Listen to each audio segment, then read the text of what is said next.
এফালে লগাই আছে স্মক বিস্কুইট।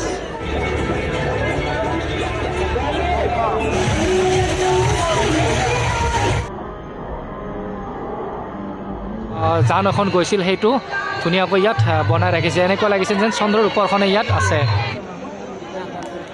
আৰু এইবাৰে গুৱাহাটীৰ ভিতৰেৰে সোমাম কংসৰ কাৰাগাৰ। আৰু ফাইনেলি দিনটোৰ শ্বুটিং শেষ কৰি এতিয়া হাউলি ৰাস চাব আহি আছোঁ। আৰু অহাকালি যিহেতু শ্বুটিং আছে মই ৰাতি ইয়াত থাকিব লগা হ'ল, গতিকে ভাবিলোঁ এনেই শুই থকাতকৈ হাউলি ৰাসখন চাওঁ আৰু আপোনালোকক দেখাওঁ কিমান ধুনীয়া হাউলি ৰাস।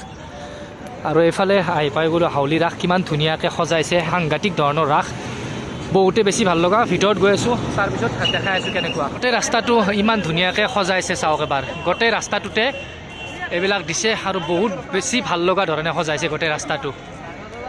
আৰু গোটেই 1 কিলোমিটাৰমান ঠাই এনেকুৱা লাইটবোৰ দি থৈ দিছে, একদম পিছফালৰ পৰা প্ৰায় 1 কিলোমিটাৰমান আহিলোঁ, গোটেই ৰাস্তাটোতে এনেকুৱা লাইট দি থৈ দিছে এইফালেৰে। আৰু সেইখন গেটেৰে চাগে আমি সোমাব লাগিব। আৰু হাউলি ৰাসত সোমাই প্ৰথমতে দেখিব ৰাস্তাৰ সন্মুখতে আছে এনেকৈ লটাৰী খেল। ইয়াত 25 টকাৰ টিকেট কাটি ইমান ধুনীয়া ধুনীয়া বাইক জিকিব পাৰিব যদি ভাগ্য আছে।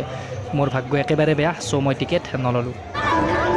আৰু হাউলি ৰাসত বহুতেই বেছি ভিৰ, বহুত কেইখন ৰাস এবাৰ চালোঁ, কিন্তু ইমান ডাঙৰ চাট হাউচ দেখা নাছিলোঁ। ইমান ডাঙৰ হোটেলেই নাই আমাৰ ফালৰ ৰাসত, কিন্তু ইমান ডাঙৰ ইয়াত চাট হাউচ এখন, বহুতেই বেছি ডাঙৰ, মানে হোটেলতকৈ ডাঙৰ এখন চাট হাউচ। আৰু সেইফালে আছে বাইকৰ খেলা আৰু এইফালে কিবা কিবি আছে। ইয়াত বৰ্তমান এটা আচৰিত ধৰণৰ বস্তু খাই লওঁ। আৰু আহি এইফালে পাই গ'লোঁ স্মক বিস্কুইটছ।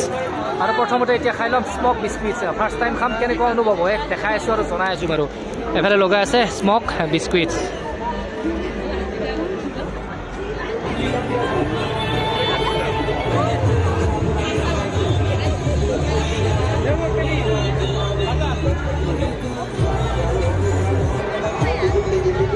একদম মজা এটা অনুভৱ ফাৰ্ষ্ট টাইম।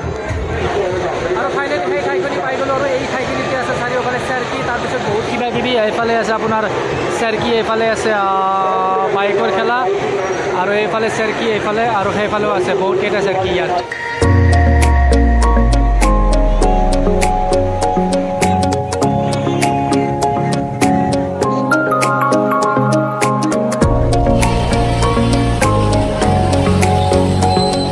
চাইডৰ পৰা গোটেই ঘূৰি ফুৰি ওলালোঁ।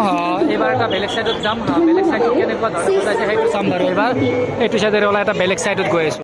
আৰু এইফালে গোটেই ভাজা পোৰা মিঠাই গোটেইখিনি বস্তুৱে আছে। আৰু এইটো চাইড গোটেই মাৰ্কেট, আৰু গোটেই মাৰ্কেট আছে, যাদু চাৰ্কাছ বহুত কিবা কিবি আছে। নলবাৰী ৰাসতকৈ বহুত বেছি তাৰমানে ইয়াত ডাঙৰ সৰু মানে উমলা বস্তু আছে থাকে। আৰু গোটেই এখন এটা বহুত ডাঙৰ মাৰ্কেট, ইয়াত মানে বহুত বিভিন্ন ধৰণৰ বজাৰ কৰিব পাৰে, গোটেই মাৰ্কেটখন আছে এইফালে। আৰু চাওমিন টাউমিন খাই ধুনীয়াকৈ এটা বেলেগ চাইডত আহিলোঁ। ইয়াৰ পৰা এটা বেলেগ চাইড যাব লাগিব, যিহেতু হাউলি ৰাসখন বহুত বেছি ডাঙৰ, 1 ঘণ্টা 2 ঘণ্টাত ঘূৰি শেষ কৰিব নোৱাৰি, বহুতেই বেছি ডাঙৰ। এইটো চাইডৰ পৰা আহিলোঁ। এইবাৰ ইয়াত আহিছোঁ বাঁহৰ চুঙাত হাঁহৰ মাংস, আৰু ইয়াত ৰুটি কেনেকুৱা ষ্টাইলত ঘূৰাই দেখাই আছোঁ বাৰু এবাৰ।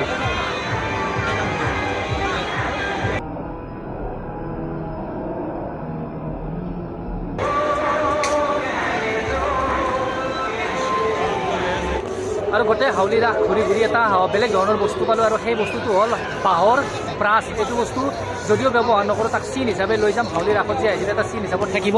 আৰু সেইটো বাঁহৰ ব্ৰাছ, আৰু এই বাঁহৰ ব্ৰাছ 2ডাল লৈ ল'লোঁ। 2ডালৰ দাম আচলতে 100 ক'লোঁ, আৰু এখেতে মোক ডিছকাউণ্ট দিলে 70 টকাত 2ডাল দিলে। একোটা আপত্তি নাই আপোনাৰ? বঢ়িয়া, থেংক ইউ। আৰু এই 2ডাল মই লৈ ল'লোঁ। তাৰ পৰা আহিলোঁ এইবাৰ ইয়াত, কিন্তু এইটো ওলোৱা ৰাস্তাহে, সোমোৱা ৰাস্তাটো আছে সেইফালেৰে, গতিকে সেইফালেৰে সোমাই লওঁ, তাৰপিছত এইফালেৰে ওলাম আৰু এক্সপ' কেনেকুৱা চলি আছে সেইটো দেখাই আছোঁ বাৰু। আৰু সেইফালে আছে বিভিন্ন ধৰণৰ মূৰ্তিবিলাক, যিবিলাক মানে ৰাসলীলাত থাকে সেইবিলাক আছে। আৰু এইফালে শ্ৰীকৃষ্ণলীলা, গোটেই এইফালে শ্ৰীকৃষ্ণলীলা দেখাই আছোঁ একদম ওচৰৰ পৰা।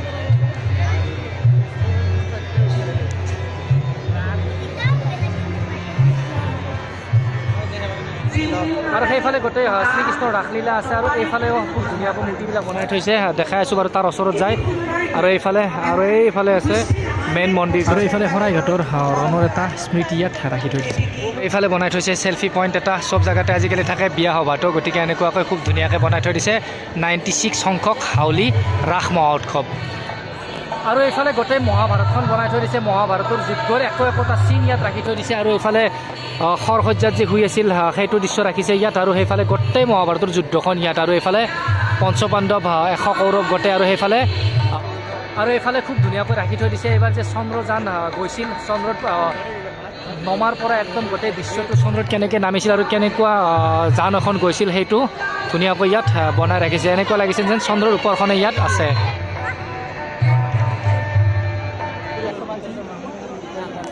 আৰু এইবাৰেই গুৱাহাটীৰ ভিতৰতে সোমাম কংসৰ কাৰাগাৰ। আৰু এইটোৱে কংসৰ কাৰাগাৰৰ ভিতৰৰ মানে গুহাৰ ভিতৰতে কাৰাগাৰখন আছে আৰু বহুত কিবা কিবি ইয়াত দৃশ্য মানে মূৰ্তিৰ দ্বাৰাই দেখাব বিচাৰিছে মানে বুজাইছে। আৰু এনেকৈ মানুহৰ ভিৰ ভিতৰতো এতিয়া লাহে লাহে আমি গুহাৰ পৰা আগফালে ওলাই আছোঁ। আৰু বাহিৰত আহি দেখিলোঁ শ্ৰী দামোদৰ দেৱৰ মূৰ্তি, এইফালে শ্ৰী হৰিদেৱৰ মূৰ্তি আৰু আগফালে শ্ৰী শ্ৰী মাধৱদেৱৰ মূৰ্তি আৰু সেইফালে মহাপুৰুষ শ্ৰীমন্ত শংকৰদেৱৰ মূৰ্তি ইয়াত ৰাখি থৈ দিছে ধুনীয়া। আৰু এইফালে এইটো মেইন মন্দিৰটো আৰু আগফালে আছে ৰাধা কৃষ্ণৰ মূৰ্তি আৰু সেইফালে মেইন মন্দিৰটোত খুব ধুনীয়াকৈ লাইট চাইটেৰে সজাইছে আৰু আগফালেও এনেকৈ কিবা কিবি বনাই থৈ দিছে বহুত বেছি ভাল লগা। আৰু সেইফালে আছে পুখুৰীটো কেনেকৈ সজাইছে দেখাই আছোঁ বাৰু।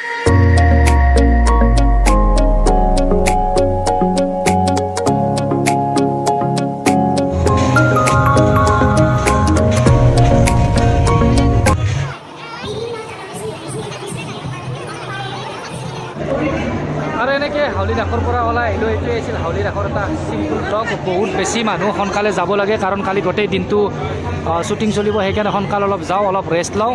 কাৰণ আজি দিনটো ৰেষ্ট লোৱা সময় নাপালোঁ, গোটেই দিনটো মানে শ্বুটিং চলি আছিল। আৰু এইটোৱে আছিল হাউলি ৰাসৰ এটা সুন্দৰ পৰিৱেশ।